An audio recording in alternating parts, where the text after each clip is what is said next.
Hallelujah, praise Lord. കർത്താവായ യേശുവിൻ്റെ അതിപരിശുദ്ധ നാമം വാഴ്ത്തപ്പെടുമാറാകട്ടെ. ആ, ഞാനൊരു ചെറിയൊരു മെസ്സേജ് നിങ്ങൾക്കായി കൈമാറുവാൻ ആഗ്രഹിക്കുന്നു. കർത്താവ് നിങ്ങളെ അനുഗ്രഹിക്കട്ടെ. ആമേൻ, ആമേൻ. അപ്പോസ്തല പ്രവൃത്തി 16-ാം അധ്യായം അതിൻ്റെ 16-ാമത്തെ വാക്യം ഞാനൊന്ന് വായിക്കാം. ഞങ്ങൾ പ്രാർത്ഥനാ സ്ഥലത്തേക്ക് ചെല്ലുമ്പോൾ വെളിച്ചപ്പാടത്തിയായി ലക്ഷണം പറഞ്ഞ് യജമാനന്മാർക്ക് വളരെ ലാഭം വരുത്തുന്ന ഒരു ബാല്യക്കാരത്തി ഞങ്ങളെ എതിരേറ്റു. അവൾ പൗലോസിനെയും ഞങ്ങളുടെയും പിന്നാലെ വന്നു, ഈ മനുഷ്യർ അത്യുന്നതനായ ദൈവത്തിൻ്റെ ദാസന്മാർ, രക്ഷാമാർഗം നിങ്ങളോട് അറിയിക്കുന്നവർ എന്ന് വിളിച്ചു പറഞ്ഞു. ആമേൻ. അപ്പോൾ ഈ ശീലാസും പൗലോസും നദീതീരത്ത് ദേവാലയം ഉണ്ട് എന്ന് കരുതി, ഈ നദീതീരത്ത് ദേവാലയം ഉണ്ട് എന്ന് ഒരു പ്രാർത്ഥനക്കായി കടന്നു പോകുമ്പോൾ അവിടെ അശുദ്ധാത്മാവിൽ ഭാവി ഫലങ്ങളെ പുറപ്പെടുവിക്കുന്ന ഒരു സഹോദരി ഉണ്ടായിരുന്നു.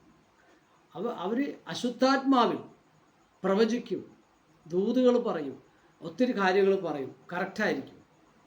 അപ്പോൾ അങ്ങനെ അശുദ്ധാത്മാവിൽ ദൂത് പ്രവചിക്കുന്ന ഒരു വെളിച്ചപ്പാടത്തി അവിടെ നിന്ന് ശീലാസിനെയും പൗലോസിനെയും വിരൽ ചൂണ്ടി അവരെ ഉച്ചത്തിൽ പല പ്രാവശ്യം ആവർത്തിച്ചപ്പോൾ പൗലോസ് തിരിഞ്ഞു നിന്നിട്ട് പറഞ്ഞു, അവളിൽ വ്യാപരിക്കുന്ന ആ ആത്മാവിനെ പുറത്താക്കി. സ്തോത്രം. എന്ത് സന്തോഷകരമായ ഒരു കാര്യമാണ്. ഭൂതം ബാധിച്ച ഒരു വ്യക്തിയുടെ ശരീരത്തിൽ നിന്ന് ആ ഭൂതത്തെ ഒരു വാക്കിൽ പൗലോസ് പുറത്താക്കിയപ്പോൾ അതിന് സന്തോഷിക്കേണ്ടതിന് പകരം ആ നാട്ടിലെ സകലരുടെയും ആശ നഷ്ടപ്പെട്ടു. അവരുടെ വരുമാന മാർഗങ്ങൾ അടഞ്ഞുപോയി. അവിടെ ശാസ്ത്രിമാരും പരീക്ഷന്മാരും അവരൊക്കെ ശീലാസിനെയും പൗലോസിനെയും എങ്ങനെയും കൊടുക്കണം എന്ന് വിചാരിച്ച് കാരണം അവരെ വലിയൊരു വരുമാനം നഷ്ടപ്പെട്ടു പോയി. അവിടുത്തെ പുരോഹിതന്മാരും വളരെ വിഷമത്തിലായി. കാരണം അവർക്ക് വേണ്ടി പ്രവചിച്ചിരുന്ന ഒരു സഹോദരിയായിരുന്നു. എന്നാൽ പൗലോസ് അവരെ ആ ഭൂതത്തെ ആ ദുരാത്മാവിനെ അവളിൽ വ്യാപരിക്കുന്ന ആ പൈശാചിക ആത്മാവിനെ പുറത്താക്കി എന്നുള്ള ഒറ്റ കാരണം കൊണ്ട് ശീലാസിനെയും പൗലോസിനെയും അവർ കൈകാലുകൾ ബന്ധിച്ച് ആമത്തിലിട്ട് അവർ കാരാഗ്രഹത്തിൽ അടച്ചു. സ്വതന്ത്രം. അപ്പോൾ നമ്മൾ ചിന്തിക്കും, ദൈവം ഇത്ര ക്രൂരനാണോ, അല്ലെങ്കിൽ ദൈവത്തിന് വേണ്ടി ദൈവം കൊടുത്ത അധികാരം ഉപയോഗിച്ചിട്ട് ആ പൗലോസ് ആ ഭൂതത്തെ പുറത്താക്കിയതുകൊണ്ട്, ആ വെളിച്ചപ്പാടത്തിൻ്റെ ആത്മാവിനെ പുറത്താക്കിയതുകൊണ്ട് അവരെ കൈകാലുകൾ ബന്ധിക്കപ്പെട്ടവരായി അവർ കാരാഗ്രഹത്തിൽ കിടക്കേണ്ട ഒരു സാഹചര്യമുണ്ടായി. ആമേൻ. അപ്പോൾ അവിടെ ഒരു വെറുതെറുത്തില്ല, അവർ വേറൊന്നും പറഞ്ഞില്ല. കാരണം അതിൻ്റെ പുറകിൽ ദൈവത്തിന് പ്രവർത്തിപ്പാൻ ഉണ്ട് എന്ന് ആഴത്തിൽ അവർക്കറിയാമായിരുന്നു. അതുകൊണ്ട് കൈകാലുകൾ ബന്ധിക്കപ്പെട്ടവരായി കൈകാലുകൾ ആമം വെച്ചിരിക്കുന്ന രണ്ട് വ്യക്തികളും കാരാഗ്രഹത്തിൽ കൂരിട്ടുള്ളപ്പോൾ അവർ കൈകാലുകൾ ബന്ധിക്കപ്പെട്ട ആ നിലയിൽ അവരെ ആമം വെച്ചു എന്ന് പറഞ്ഞാൽ ഒഴുകുന്ന കാളയുടെ മുതുകത്ത് ആമം വെച്ചതുപോലെ നിവരുവാനോ കുനിയുവാനോ പറ്റാത്ത നിലവാരത്തിൽ അത് വെച്ചിരിക്കുമ്പോൾ അവരവിടെ നിന്നുകൊണ്ട് യേശു രാജാവിനെ ഹല്ലേലൂയ ആരാധിപ്പാൻ തുടങ്ങി. അവർ ആരാധിച്ചു. കാരാഗ്രഹത്തിന് അടിത്തറ കുലുങ്ങി, ചങ്ങലകൾ പൊട്ടി. ലേബറ ഷാംഖോ ലിബോറ ഷാംഖോ തെകെ ആ ശീലാസിനെയും പൗലോസിനെയും കാവൽ നിന്നിരുന്ന ആ പടയാളി, അത്രയും നേരം വരെ ഈ കാത്തിരുന്ന ആ പടയാളി അവിടെ അദ്ദേഹം ഭയന്നുപോയി. അദ്ദേഹം കണ്ണു തുറന്നു നോക്കുമ്പോൾ അടിത്തറ കുരുങ്ങി, ചങ്ങലക്കാർ പുറത്തായിരിക്കുന്നു. വിളക്ക് കൊണ്ടുവരാൻ പറഞ്ഞു. വെളിച്ചം കൊണ്ടുവന്നപ്പോൾ ശീലാസും പൗലോസും ചങ്ങലകളിൽ അഴിയപ്പെട്ട രീതിയിൽ നിൽക്കുന്നു. അദ്ദേഹം വാളൂരി ആത്മഹത്യ ചെയ്യാൻ പോകുമ്പോൾ പൗലോസ് പറഞ്ഞു, അവിവേകമൊന്നും ചെയ്യരുത്, ഞങ്ങൾ ഇവിടെ തന്നെ ഉണ്ടല്ലോ. ഷമ രഖോറിയ റാംഖോ ലെബോറ ഠാൽബ റബോഷിയ. ഞാൻ പറയട്ടെ പ്രിയ സഹോദരങ്ങളെ, ഈ കാരാഗ്രഹത്തിൻ്റെ അടിത്തറ കുലുക്കി ഒരു അത്ഭുത മന്ത്രി വീരനാം ദൈവം യേശുവിന് ഈ അടിത്തറ കുലുക്കാൻ പറ്റുമെന്നും കാരാഗ്രഹത്തിൽ അടച്ചാൽ മനുഷ്യൻ്റെ കൈ തൊടാതെ, മനുഷ്യൻ്റെ ഒരു സാന്നിധ്യമില്ലാതെ ഈ കാരാഗ്രഹത്തിൻ്റെ അകത്ത് നിന്ന് എൻ്റെ മക്കളെ രക്ഷിപ്പാൻ കഴിയുമെന്ന് തെളിയിക്കേണ്ടത് വലിയ ഒരു കാര്യമായതുകൊണ്ട് ശീലാസിനെയും പൗലോസിനെയും ഒരു മനുഷ്യൻ്റെ സാന്നിധ്യമില്ലാതെ ചങ്ങലകൾ അടിത്തറ കുലുങ്ങിയപ്പോൾ ചങ്ങലകൾ കുഴഞ്ഞു വീണു, വെറുതെ ചാരം പോലെ വീണു, ചങ്ങലകൾ പൊട്ടി അവർ പുറത്തു വന്നു. ഈ സമയത്ത് അങ്ങനെ സംഭവിച്ചില്ലായിരുന്നെങ്കിൽ ഈ അപ്പോസ്തല പ്രവൃത്തി 16-ാം അധ്യായം 16-ലാണ് നമ്മൾ വായിച്ചതെങ്കിലും 16-31 എന്ന് പറയുന്ന ഒരു വാക്യം നമ്മൾക്ക് തരേണ്ടതിന് അത് ഭയങ്കര മർമ്മപ്രധാനമായ ഒരു വാക്യമാണ്. അതിനകത്ത് ഈ കാവൽക്കാരൻ പറയുകയാണ്, അദ്ദേഹം കാവൽ കാത്തിരിക്കുമ്പോൾ ഇവർ ചങ്ങലയെല്ലാം അഴിയപ്പെട്ടു, വാതിൽ തുറക്കപ്പെട്ടിരിക്കുന്നു. ഇതെങ്ങാനും രാജാവ് അറിഞ്ഞാൽ ഇദ്ദേഹത്തിനെ കൊന്നുകളയും, ഈ കാവൽ നിൽക്കുന്ന അദ്ദേഹത്തിനെ കൊന്നുകളയും. അപ്പം അദ്ദേഹം പൗലോസിനോട് ചോദിക്കണം, യജമാനനെ രക്ഷ പ്രാപിക്കേണ്ടതിന് ഞാൻ എന്ത് ചെയ്യണം? ആമേൻ. Thank you holy spirit.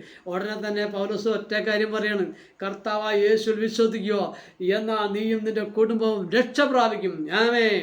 അപ്പം ഇങ്ങനൊരു വചനം ഇതിനകത്ത് എഴുതി ചേർക്കണമെങ്കിൽ ആ വെളിച്ചപ്പാടത്തിയെ ആത്മാവുള്ള ആ സ്ത്രീയിൽ നിന്ന് ആ പൈശാചിക ശക്തിയെ പുറത്താക്കിയപ്പോൾ ജനങ്ങൾ വിചാരിക്കും, അല്ലെങ്കിൽ മറ്റുള്ളവർ പറയും, അവർ യേശുവിൻ്റെ മാർഗം ഉപയോഗിച്ച് വെളിച്ചപ്പാടത്തി ആത്മാവിനെ പുറത്താക്കിയതാ കാരാഗ്രഹത്തിൽ കിടക്കുന്നു എന്ന് പറഞ്ഞ് പരിഹസിച്ച് കാണും. എന്നാൽ ശീലാസും പൗലോസും ഒരു വാക്കുപോലും പറയാതെ, പരിഹസിക്കാതെ, അവരവിടെ തലകുനിക്കാതെ, മുറുമുറുക്കാതെ അവർക്കറിയാം എൻ്റെ യേശുവിന് ഇതിൽ വലിയ അത്ഭുതം ചെയ്യാൻ സാധിക്കുമെന്ന്. അതുകൊണ്ട് കൈകാലുകൾ ആമത്തലിട്ട് ചങ്ങലയാൽ പൂട്ടി ബന്ധിച്ചിരിക്കുന്ന സമയത്തും യേശുവിനെ ഹല്ലേലൂയ പൂർണ്ണാത്മാവ് പൂർണ്ണകൃതയോ പൂർണ്ണ ശക്തിയോടുകൂടി യേശുവിനെ ആരാധിക്കാനുള്ള അവരുടെ ഹല്ലേലൂയ അവരുടെ തീക്ഷണമായ അവരുടെ ദാഹത്താൽ അതിനെ കെടുത്തുവാൻ ആർക്കും സാധ്യമല്ല. റോമാ ലേഖനത്തിൽ ഇങ്ങനെ പറയുന്നു, യേശുക്രിസ്തുവിൻ്റെ സ്നേഹത്തിൻ്റെ വാഴ്ചകൾക്കോ അധികാരത്തിന് വരുവാനുള്ളതിനോ ഉയരത്തിനോ ആർക്കും യേശുവിൻ്റെ സ്നേഹത്തിനെ പറിച്ചു മാറ്റാൻ പറ്റില്ല എന്ന് ഞാൻ ഉറച്ചിരിക്കുന്നു. ഈ യേശുവിനെ ഹല്ലേലൂയ ഈ കാരാഗ്രഹമല്ല, അത് വലിയതിൽ നിന്ന് രക്ഷിക്കാൻ കഴിയുമെന്ന് ഉറച്ചിരിക്കുന്ന ശീലാസിനെയും പൗലോസിനെയും നിഷ്പ്രയാസം അതിൽ നിന്ന് പുറത്തു കൊണ്ടുവന്നു. അതുമാത്രമല്ല സഹോദരങ്ങളെ, ആ കാരാഗ്രഹം കാത്തിരുന്ന ആ വ്യക്തി യേശുവിനെ സ്വീകരിപ്പാനിടയായി. ആ വ്യക്തിയും കുടുംബവും യേശുവിനെ രക്ഷകനും നാഥനുമായി ഏറ്റു. അവർ വെള്ളത്തിൽ മുങ്ങി സ്നാനം സ്വീകരിച്ചു. അവർ പൗലോസിനെയും ശീലാസിനെയും ഭവനത്തിൽ കൈക്കൊണ്ട്. ആമേൻ. ഇത് ചിന്തിച്ചു നോക്കി, അവിടെ ഒരു ദുർഭൂത ശക്തിയെ പുറത്താക്കി കളഞ്ഞപ്പോൾ അവരനുഭവിക്കേണ്ടി വന്നത് ജയിൽ ശിക്ഷ, വധശിക്ഷയ്ക്ക് സമം. എന്നാൽ അവിടെ നിന്ന് കർത്താവ് ഒരു കുടുംബത്തെ രക്ഷിച്ചു, ഒരു കുടുംബത്തെ നേടി സ്വർഗത്തിൻ്റെ അവകാശിയാക്കി തീർത്തു. എങ്ങനെ? ജലാശയ കല്ലറയിൽ അടക്കപ്പെട്ടു, ഉയർത്തെഴുന്നേറ്റ് ആ സ്നാനമെന്ന വലിയ പ്രക്രിയയിലൂടെ അവർ സ്വർഗരാജ്യത്തിൻ്റെ അവകാശികളായി. അങ്ങനെയെങ്കിൽ ഞാൻ പറയട്ടെ സഹോദരങ്ങളെ, ശീലാസും പൗലോസും ഒരു ദൈവം കൊടുത്ത അതോറിറ്റി ഉപയോഗിച്ച് ഒരു ഡീമൺ സ്പിരിറ്റിനെ കാസ്റ്റ് ഔട്ട് ചെയ്ത് അത് മുഖാന്തരം അവരനുഭവിച്ച ജയിൽ ശിക്ഷ ഒന്ന് ചിന്തിക്കണം. ഇന്ന് എത്ര പേര് അങ്ങനെ അനുഭവിച്ചാൽ എത്ര പേര് പറയും, യേശുവേ നീ പറഞ്ഞിട്ടല്ലേ, നിൻ്റെ അധികാരത്താലല്ലേ ഞാൻ ഭൂതങ്ങളെ പുറത്താക്കിയത്, ഞാനിതാ കാരാഗ്രഹത്തിൽ കിടക്കുന്നു, എൻ്റെ പെടലിക്ക് ആമം വെച്ചിരിക്കുന്നു, കൈകാലുകൾ ബന്ധിച്ചിരിക്കുന്നു, എനിക്ക് നിവരാൻ പറ്റുന്നില്ല, കുനിയാൻ പറ്റുന്നില്ല, എനിക്ക് പ്രതികൂലമാണ്, പ്രയാസമാണ്, സങ്കടമാണ്, ഭാര്യയെ കണക്കൂട്ട്. നോ, ഇതൊന്നും പറഞ്ഞില്ല. അവരവിടെ അപ്പോസ്തലന്മാർ രാത്രികാലെ ആരാധിച്ചപ്പോൾ ബന്ധിതരെല്ലാം മോചിതരായി, ചങ്ങല പൊട്ടി അവർ പുറത്തു വന്നു. അത്രേ ഉള്ളൂ. ഈ യേശുവിനെയാണ് നമ്മൾ ഇന്ന് പ്രസംഗിക്കുന്നത്. ഈ യേശുവിന് കഴിയാത്ത ഒരു കാര്യവുമില്ല. യേശുവിനെ വിശ്വസിക്കുന്നെങ്കിൽ പൂർണ്ണ ആത്മാവും പൂർണ്ണ ഹൃദയവും പൂർണ്ണ ശക്തിയോടും കൂടി സ്വീകരിക്കുക. വനത്തിലെ വൃക്ഷത്തിനെ തോലുരിയുക്കുമാർ ദൈവത്തിൻ്റെ ശക്തി ഇത്ര വലുതാകയാൽ നിങ്ങൾ ചിന്തിക്കണം. ഇനി എത്ര പെരുമഴ പെയ്താലും, എത്ര കോടമഞ്ഞ് വീണാലും ദൈവം അറിയാതെ സംഭവിക്കുന്നില്ല. എത്ര കൊടുങ്കാറ്റ് വന്നാലും എത്ര വലിയ അനർത്ഥം വന്നാലും എൻ്റെ യേശു അറിയാതെ ഒന്നും സംഭവിക്കുന്നില്ല. യേശുവിന് അസാധ്യമായിട്ട് ഒന്നുമില്ല. നിങ്ങൾ യേശുവിൻ്റെ പൈതലാണോ? നിങ്ങൾ യേശുവിൻ്റെ പൈതലാണോ? നിങ്ങൾ യേശുവിനെ സേവിക്കുന്ന വ്യക്തിയാണോ? നിങ്ങളെ തകർക്കുവാൻ സാധ്യമല്ല. നിങ്ങളെ ആർക്കും തകർക്കുവാൻ സാധ്യമല്ല. നിങ്ങളെ തകർക്കുവാൻ ആരെല്ലാം പദ്ധതി ഇട്ടാലും ഏതെല്ലാം രീതിയിൽ അവർ ഏതെല്ലാം മാർഗങ്ങൾ സ്വീകരിച്ചാലും, പ്രിയ പൈതലെ, നിങ്ങൾ ക്രിസ്തുവിലായിരിക്കുന്നെങ്കിൽ, ക്രിസ്തുവിൽ അടിയുറച്ച് വിശ്വസിക്കുന്നെങ്കിൽ, ഞാൻ ഒന്ന് പറയട്ടെ, നിങ്ങളെ തകർക്കുവാൻ സാധ്യമല്ല. നിങ്ങൾ തകർന്ന് പോകുകയില്ല. നിങ്ങൾ ഉയർച്ച തന്നെ കാണും.